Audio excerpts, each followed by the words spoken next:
Hi, everybody. Welcome. It's time for Atomic Radio Hour, the post-nuclear podcast. I am your host, Vince. How are you? You look fantastic. If you like the show, it's brought to you by the Gloomin Entertainment Patreon. There's a link in the description below. Go ahead and check that out. There's a couple options while you're there to check out, one of them being a live studio audience. And while we're talking about a live studio audience, there will not be a live episode next week. If everything goes correctly, and I think it should, I finally have access back into my desktop, and I should have an episode pre-recorded that will be then edited for you for the following week. Welcome to the show. My name is Vince. Thank you for being here. Another friend of mine has died. 2024 is just coming for everything I love near and dear. You've probably seen the news. It was all over the place. Game Informer is finally shutting its doors. They're stopping the publication 33 years after they have started. I have a lot of very fond memories of Game Informer. Immediately, the one that sticks out to me for some reason is the Saints Row 2 one. I'll see if I can put it behind me. I think there was a Saints Row 2 one. That one I remember being big. I think there was a DJ Hero one. That one was big for me. But I think the one that sticks out for most people, if not almost everybody, is the Arkham City one. Arkham City being one of my favorite games of all time. One of the worst cover arts ever for Arkham Asylum, especially the Game of the Year edition, is just atrocious. Like, that's one where I think it's okay to print a custom sleeve. Anyway, the whole white theme that Arkham City went for, at least in my memory, that everything was contrasted by it being white. Like, I think of Batman and Catwoman. They're shutting it down. And I remember the excitement. I actually remember one of my first memories of Kyle, buddy, if you let me know if you listen to this one, if you remember this, is him having, they came out in 2011. I was a freshman in high school, so I might have been 7th or 8th grade, probably 8th grade, him coming in with the Game Informer for Skyrim. And I remember him being excited for sprinting and him telling me, dude, there's sprinting in the game. That means the world is going to feel bigger. If it wasn't him, it was my buddy Lou who said something. But I have very, very fond memories of Game Informer. It was just the thing. You got GameStop points for getting them, but they also used your GameStop points to make sure you kept getting Game Informer. Game Informer was one of those things that I feel like I just had. It was very comfortable for a very long time. I don't know whatever happened with it. I couldn't tell you if it was, I mean, obviously it was still being published, but I don't know whatever happened to my copies. They just stopped at a certain point. I also stopped buying games pretty much 2014, 2015, 2016. I stopped playing games for a while. I kind of went through a hiatus. That was also the switching of generations from the 360 PS3 to the Xbox One and PS4, which I think is one of the worst generational gaps ever. It feels like from the PS1 to PS2, it was heat. From the PS2 to the PS3, 360 era was heat. And that era, the PS4, Xbox One era, just kind of seemed like, I think PlayStation knew that they won, and they won early on, and that was just kind of it.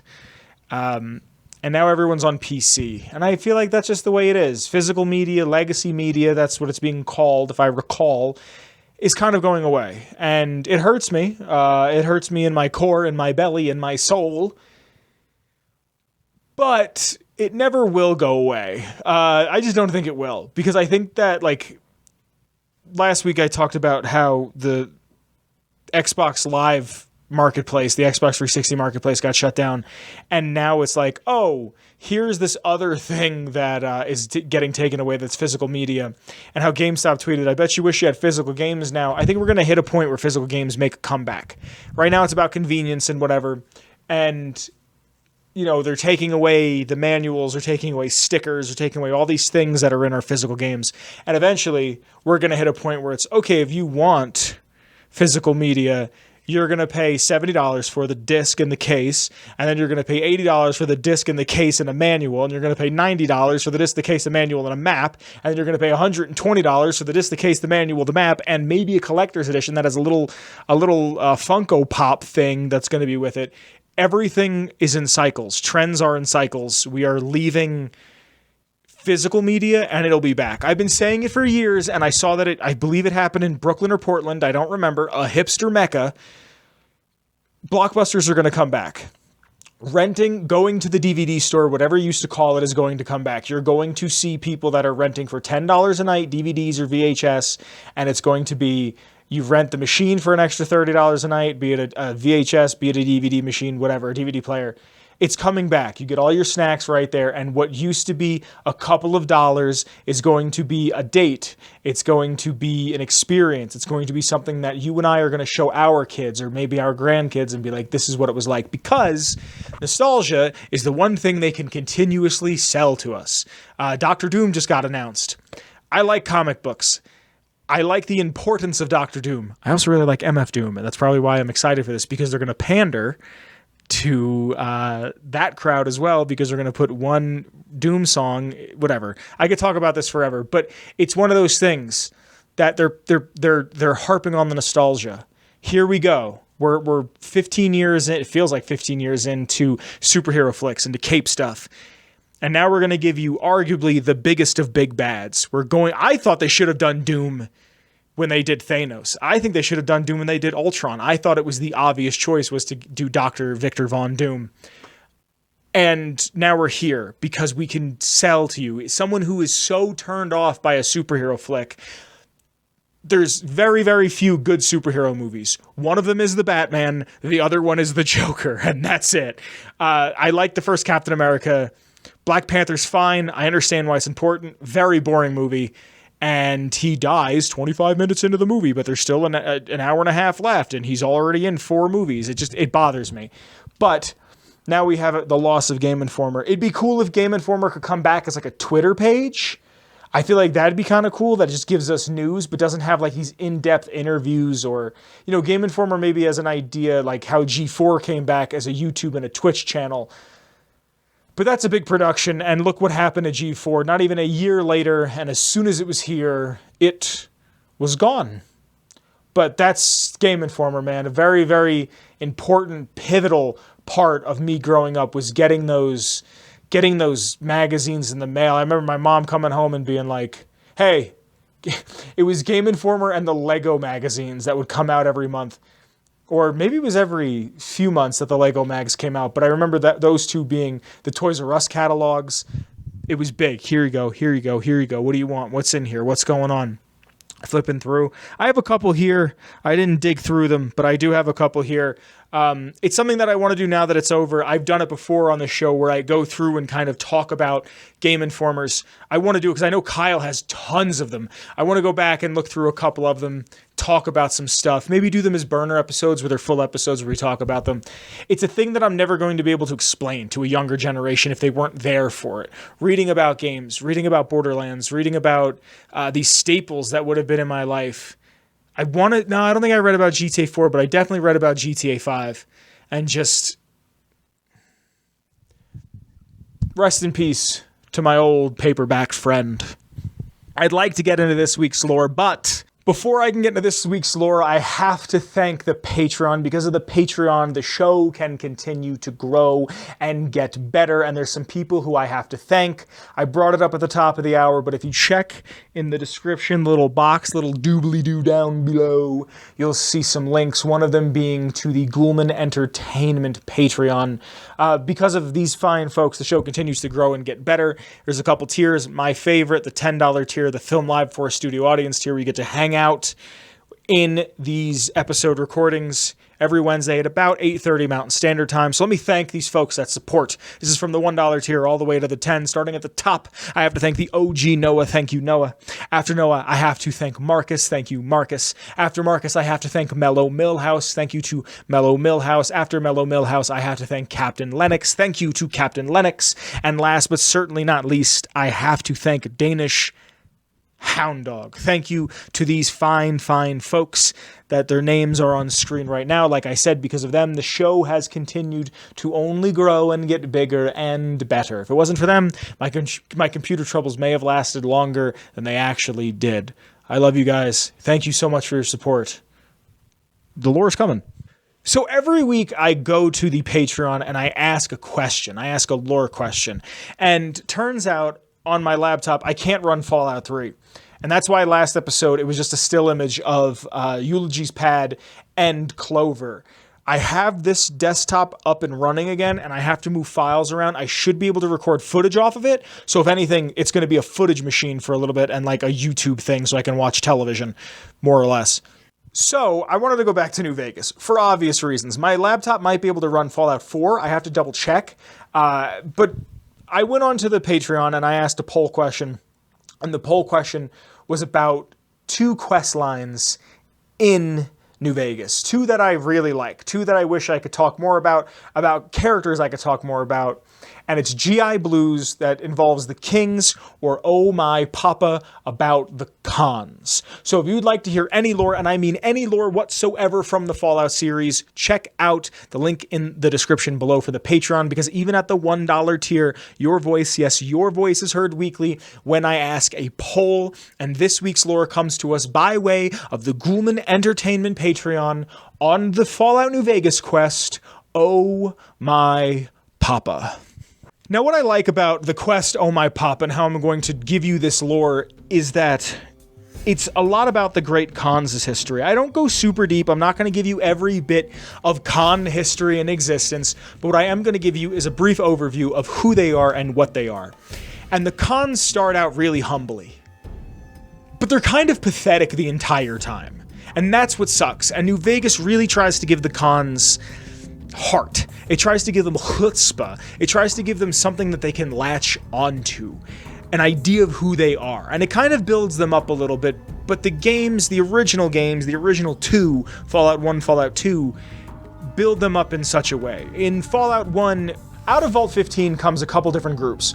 One of them being what would later become Shady Sands and then later become the NCR, and another one is just the Khans. At that time, they were going by just the Khans, right? There's the Vipers and the Jackals and a bunch of other things that come out of it, and probably a bunch of splinter groups, but these are kind of the siblings, the brother, the sister, the Phil and Lil, the twin towers, if you will, of these groups, and both of them will fall. They emerge out of Vault 15 in 2097, and by 2161, they're led by a man named Jarl Deathhand, and the Vault Dweller destroys the Khans in process of saving Tandy. Now, Tandy is the daughter of Aradesh, the man who starts Shady Sands and would later go on to found the New California Republic. And Tandy is a cooped-up little girl who just wants to know what's out there. When you get there to Shady Sands, when the Vault Dweller gets there to Shady Sands, she just wants to know about what the outside world is like. But in a bit of irony, she doesn't realize that the life you lead is the exact same life she's led. You and her have been inside. She gets abducted by the Khans. At this point, they're just the Khans. And if you have a high enough skill, you can go there and intimidate them and say that you're the ghost of a former member and scare them all away and take her. You can kill them all. There's a couple different ways to do the quest, but the definitive Fallout 2 handbook that has the lore of what happened in the first game is that the Vault Dweller kills all of the Khans and takes Tandy back to Shady Sands, and Tandy would later become president of the NCR and one of the longest and most beloved presidents of the NCR. Now, the only person that is left from the Khans after the Vault Dweller kills them all is a man by the name of Darien, and by 2241, Darien is squatting in the remnants of Vault 10, where his ancestors came from. Him and the rest of the NCR. So here we go again with that dichotomy. We go with the sibling metaphor I was using earlier. If that even is a metaphor, maybe it's a simile. One's like the other. Anyway, it's these two sides of the same coin. One had positive intention, the other one had negative intention. We can build and we can make what we want, the other is we can take. And we always come back to our roots. So Darien is in Vault 15. He plants a spy in NCR Congress as the new Khans. When he takes over, they're the new Khans by 2241.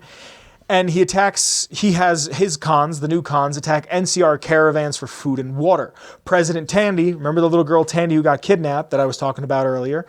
Tandy hires the Chosen One, the descendant of the Vault Dweller from Vault 13, to get computer parts from Vault 15 that the NCR needs, and the Chosen One brokers a deal with the squatters that are there to kill Darien to get the parts. The squatters are then given access to NCR land via annexation. So Vault 15 becomes official land of NCR. And this kind of changes depending on where the lore will dictate where Shady Sands is because of the show now. Because of the show, I don't really feel like I should say spoilers, but spoilers.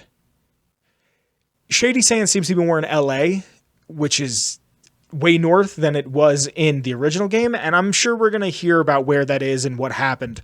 But 15 is not far from this, and now 15 and Shady Sands are closer together, becoming part of the same unit, the same piece of the 5 states of the NCR. By 2267, the Great Khans have rebuilt, made a name for themselves, and have moved into the Mojave 14 years before the events of New Vegas. By 2278, this is Bitter Springs. This is arguably the Great Khan's biggest battle. This is the one that the Khans talk about, the NCR talk about in-game. So this happens a year after the first Battle of Hoover Dam. The first Battle of Hoover Dam is 2277, and depending on who you ask, the NCR wins.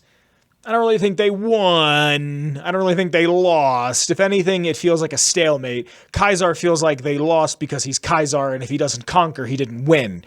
He can look at that as okay, we didn't win, but we didn't lose. It very much feels like a draw, right? So by 2278, tensions are high with the NCR. People back home on the West are like, why are we fighting Kimball's war? This is so unnecessary. We don't need a Mojave campaign. Kimball wants his own legacy. 4 NCR troops that are patrolling the Mojave get captured by Khans and they're murdered. And once NCR has word of this, and mind you, the NCR and the Khans have always been at war. Shady Sands is building, all of them get wiped out because they abduct Tandy. Not saying it's right, but you know, look at it from their perspective. They're doing what they know, and then someone comes in and changes and ruins all that. They're not going to like those people, right? Then NCR comes in because they want computer parts, and all of the people turn and kill their leader. And now the NCR is the biggest entity in the wasteland, and we take 4 of their people and we kill them, and the NCR completely annihilates every single person in Bitter Springs, which was a Khan camp. It was originally a national park, and now the Khans have control of it. Pre-war it was a national park. The Khans have control, and they get completely wiped out. And it's not just that they kill the other soldiers. They kill the women, the children, the elderly, the sick. The NCR commits war crimes. And yes, it isn't modern day, so we don't have like, okay, you can't attack women, you can't attack children, you can't attack the elderly, sick, places of worship, you can't attack hospitals. They don't care. They took them all out, and the NCR never reports on this. They never tell anybody on the West that this goes on. And a lot of the Khans have a lot of bad blood towards NCR from the past, but also from this. One of my favorite pieces of New Vegas ever is the All Roads comic. It touches upon how Jessup, McMurphy, and Chance can't get over it, and he uses drugs to numb the pain of the Battle of Bitter Springs. Now, by September of 2281, Karl, a Fumentari of Caesar's Legion, convinces the Khans that joining the Legion is of their benefit. He doesn't explain that if the Khans join the NCR, they're going to completely lose their culture. And Regis is his right-hand man. Now, for the quest itself, that was a lot of backstory, but for the quest itself, there's a couple ways you can do it. You can go talk through Colonel Moore at the NCR. You can just stumble upon them and kind of start the quest yourself. You can probably hear about them through going through Quarry Junction. You can talk to them if you go to the Khans drug camp. There's a bunch of different ways that you could find out about the Khans, talk to people. You could even talk to Jessup, and he might tell you a thing or two about the Khans and where they're located. Once you get to the Longhouse in Red Rock Canyon where the Khans are set up, you can talk to Papa Khan and you can tell him about how you feel about the Legion, how he feels about the Legion. And even if you say to him, hey, I really feel like you should reconsider your allegiance with the Legion, he'll just flat out say no. And when you go to leave the Longhouse, you'll be forced into a conversation with a man named Regis. And Regis is his right-hand man, like I said, but he goes, hey, I want to know what you think, because if you think this is bad, then maybe it is, because I had the same thoughts, but I'm not going to go up against my Papa Khan, like that. So you can find Karl's notebook and you can see how it references who the Khans are, who he believes the Khans are. Papa Khan will read us a piece of it later on in the quest, and it refers to them as mindless savages. And on the wiki, I get all of my lore off of fallout.fandom.com, the Wikipedia, if you will. The transcript says, the journal consists of detailed records and observations from Carl's time with the Great Khans. Many of the entries go into great detail about his opinion on their savage, barbaric customs, and at several points he waxes philosophic about how it's very likely that Caesar's legion will have to execute a lot of them. He does not respect them. He promises a woman named Melissa, who's at Quarry Junction, who you can speak to, and I'm going to be speaking about a little bit later. He promises her a higher up position in Caesar's legion, but women don't serve. Women are breeding stock. They don't exist for anything but to further the army that is Caesar's legion. Even after you have the journal and you tell him that like in this journal are some things I do not believe in, Papa Khan will still say, no, this is good for the Khans, for the Great Khans. This will make the Great Khans greater. And again, if you speak to Regis, he's like, look, you have my back, especially with this information. You have to go talk to the other 3 commanding officers, the 3 confidants that Papa Khan has, people that he will listen to. So you have to talk to Jack, Diane, and Melissa. Now, the Khans, which I really haven't brought up, but the Khans make a lot of their money through chem sales. It's very much established that the Khans make the good shit, the best shit, the high quality, that I know I like the good shit. My wife buys the tasteless choice bullshit kind of shit that they make, right? They make the high end. They make that Tuco Salamanca tight shit, right? So you have to go to talk to Jack and Diane, and they're the chem makers. They're the peddlers, the pushers for the Khans. And if you bring to Jack and Diane's attention that the Legion vehemently outlaws chems, he's like, oh, whoa, because he even says, it's not a direct quote, but he's like, I don't care who's in charge. As long as I can make and sell my drugs, I'm cool. And once you point out that Caesar does not enjoy the consumption of chems, he's like, yeah, no, I'm out, especially with the information you've given me. I don't really care. And if you go talk to Melissa, a woman who I brought up briefly prior, and you say to her that you were promised a higher position, but women don't serve, even Regis says, I've never seen a woman in Legionaries armor.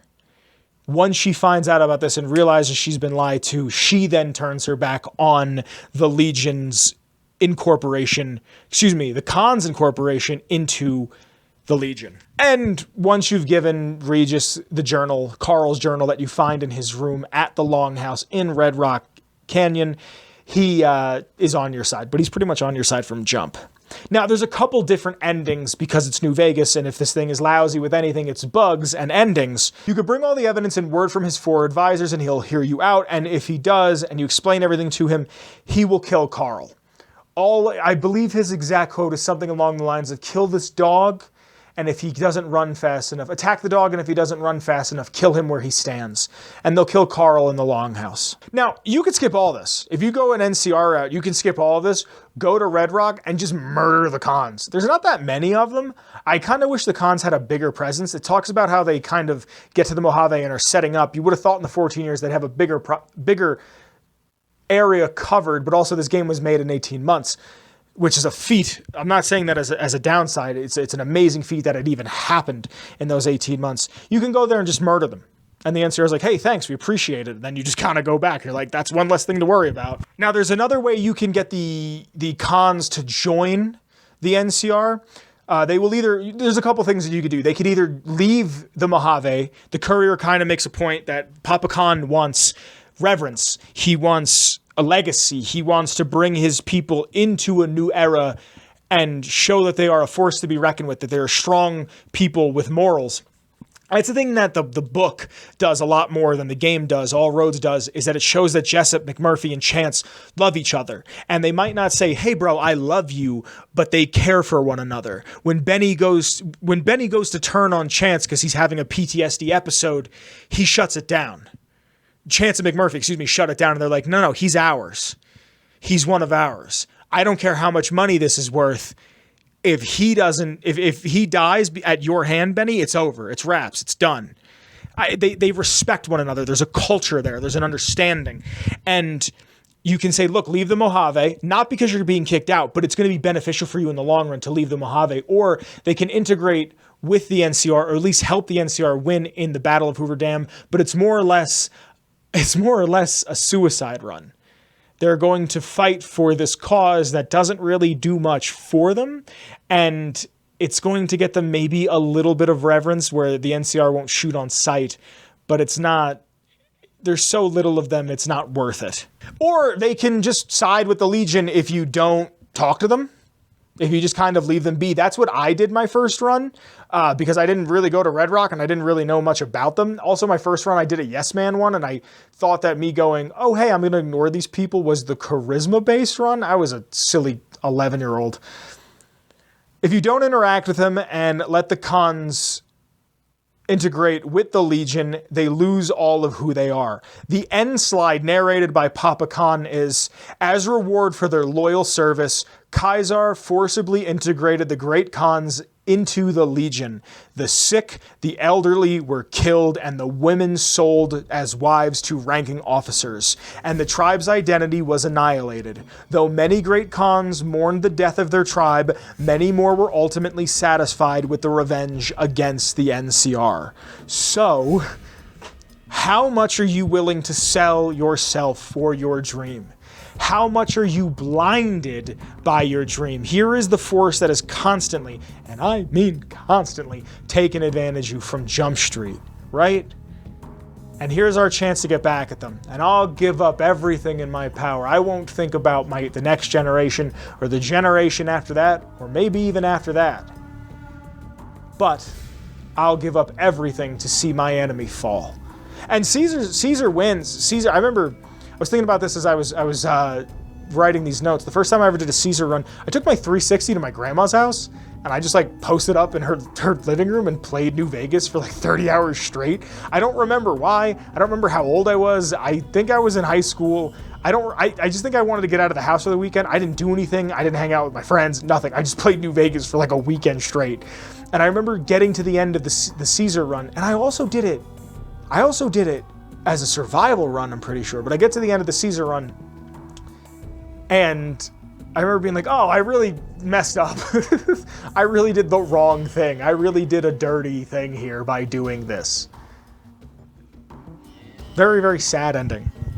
If at the end of the quest, one asks Papa Khan to ally with the NCR and then tells him to stick around, the quest will remain open for the player character to solve via talking to Regis and or Colonel Moore, and you assassinate Papa Khan. So, depending on which way it goes, it either becomes entirely NCR, or maybe Regis takes it in a whole new direction. If all the commanders at Camp Forlorn Hope are assassinated for the corresponding Caesar quest, Papa Khan will inform the player character that upon his death, they will become the new chief. Simply stealth kill Papa Khan when he goes to bed, report to Regis and tell him who the Khans are to ally with, NCR, Legion, or Independent. And this will result in Khan fame and Papa Khan's unique armor and loot. Halfway through the quest, one can randomly be attacked several times by two recruit legionnaires who say Carl sends his regards. If one fast travels to and from a Red Rock location, they hide behind rocks at the bottom of the hill to the Longhouse. That's Oh My Papa. The quest name is reference to a song by the guy who played Gomer Pyle. I wish the Khans had a bigger role. There's only very little conquests in New Vegas, and there's such a legacy they have such a legacy in the Fallout pantheon that I wish they showed up a little bit more. They've been there since, the 90s, man. They've been there for 25 plus years in little drips. They weren't in 3 in New Vegas, or 4, obviously. They are in New Vegas because of where it is. But, it's nice to see them return, and hopefully if we see season 2 of the Fallout show, we get to see a little bit of the Khans in the future. But I hope you enjoyed that, because that is this week's lore. Hey, welcome to segment 3, ladies and ghouls. How are ya? So Fallout London has come out, and if you've been around for a while, my stance has always been that mods don't count. It's super neat. I've seen very, very, very, very, very, very minimal footage, and it's super, super dope. I love the British. I love the French, but I love the British. The British have been here for what feel like day one. I want to shout out the UK homies. they've been around forever. Apparently, Fallout goes dumb hard in the UK. Mr. Tom Flood, which I can never thank him enough, went to the Fallout event and like shouted us out at the Fallout event and was like, listen to Atomic Radio Hour. And, you know, I have a feeling that's going to be one of those events for me. I get a little like misty talking about it. I have a feeling it's going to be one of those events for me that I'll be on my deathbed and I'll think about that moment because I touched somebody that doesn't live in my state, that I don't know personally, but lives in another country. And it's fucking wild to me that it happened. And, you know, Lamp, who's been around since pretty much episode 1, I believe episode 1, the Tubby Master who's been here. I just want to shout out, there was a woman, I don't remember her name. I'm so sorry. If she still listens, she was like, we were 3 episodes deep and I remember was from the UK. And that's when I realized how hard Fallout goes in the UK. So Fallout London comes out and it's a great idea. And Todd said they don't really want to focus on anything outside of the US, which makes sense because of the Americana and like that jingoism that they really play into in the later Fallout games, in 3 and 4 and 76. And it's cool to see it. And I keep seeing Instagram videos that are people like, a brand new Fallout game came out and you can play it directly inside of Fallout 4. And it's like, it's not a new game. It's not a new Fallout game. It's fanon. It's fanfic. And I'm not saying anything bad about fanfic. Fanfic's fantastic. If you find yourself inspired by something that you want to write fiction based in that world, go right ahead. It's fantastic. There's going to be a piece of Fallout London, I have no doubt in my mind, that is going to become canonized. That's just kind of what I feel like Bethesda is going to do. Whether it's a piece of writing that's going to show up in the show or in a future game or an expansion for 76, we're going to get a piece of that that's canonized because it's a tremendous amount of work that they've done. And good for them. Bully for them. Like, I'm so happy that it's a team. It's not just one guy who's like, hey, I'm going to put my buddy in the game, because I had that idea. I was going to put a friend of mine in Fallout 3 as a companion, and I don't understand how the GEC worked. I was just trying to figure shit out. But like, it's a story. It's a quest line. There's multiple quest lines. There's things to do. You go to a new area. Like I said, I've seen very little things, but there are references to a lot of YouTubers and Fallout personalities that show up.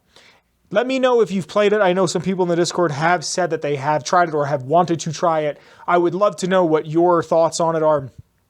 If I should give it a look-see at some point in time. I have a feeling big mods like this might be coming to console. Maybe not so much like with Bethesda games, because there's already a weird gray area there. But I heard that like something big for RP servers is coming to GTA 5 on PS5 next year. I don't know how true that is. I didn't really look into it. I just saw that it was, quote, happening, unquote.